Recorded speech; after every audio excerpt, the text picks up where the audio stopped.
কিন্তু আমাদের একটা প্ল্যানিং থাকা দরকার যে ইন্ডাস্ট্রিয়ালাইজেশন অফ মানে একটা সুষম ইন্ডাস্ট্রিয়ালাইজেশন যাতে হয়। রাজশাহীতে বা এই অঞ্চলে তেমন ইন্ডাস্ট্রি গড়ে ওঠে নাই। কী কারণ, সেই কারণ আমি সেটা বলতে পারবো না। এমন হতে পারে যে কমিউনিকেশন আগে যেরকম ছিল বা যোগাযোগ ব্যবস্থা আগে হয়তো ঢাকার থেকে সুবিধা ছিল, এখন যোগাযোগ ব্যবস্থা সব জায়গায় ভালো। কাজেই ঢাকার থেকে রাজশাহী আসতে বেশি সময় লাগে না বা রংপুর যেতে বেশি সময় লাগে না। তো এটা আমাদের যারা ইন্ডাস্ট্রি নিয়ে কাজ করেন তাদের দেখার বিষয়। তো আমি ডেফিনেটলি এ বিষয়ে বলেছি এবং এই বিষয়ে আমি আমাদের যে ইন্ডাস্ট্রি মিনিস্ট্রি আছে সেখানে উইল টেক আপ। কারণ হচ্ছে মানে এই যে শ্রমিকরা সব বিভিন্ন জায়গা থেকে ঢাকায় উপস্থিত হন, ঢাকাতে থাকা খাওয়া পরিবেশ তৈরি করা খুব ডিফিকাল্ট।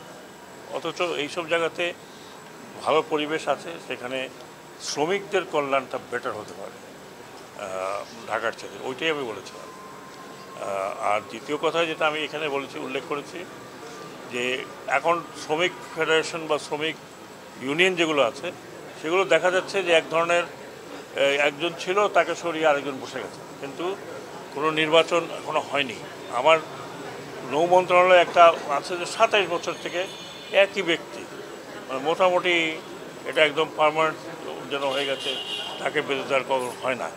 এটা তো হয় না, কারণ নির্বাচন হলেই তখন বোঝা যাবে যে তাকে বসাবে, কে বসাবে না।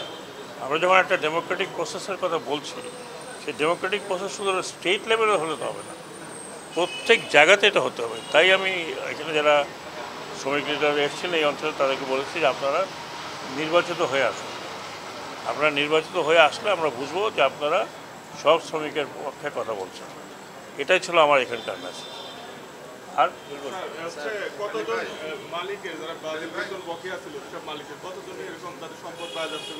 এটা আমি হিসাব তো এখানে বলতে পারবো না, এটা আমি তো ওই হিসাবটা নিয়ে আসিনি। কারখানা বন্ধ হওয়ার তো দায়ী আমি না।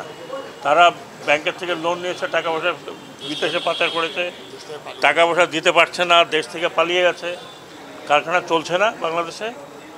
তো যদি কারখানা নাই চলতো তাহলে 7% 8% আমাদের এক্সপোর্ট গ্রোথ হতো কীভাবে? এই কিছুদিনের মধ্যে আমাদের ভালো মালিকরা আছেন যারা কখনো ডিফল্ট হয়নি, যারা শ্রমিকদের লুক আফটার করছেন, বেতন ঠিক মতো দিচ্ছেন, বহুত বড় বড় গ্রুপ আছে।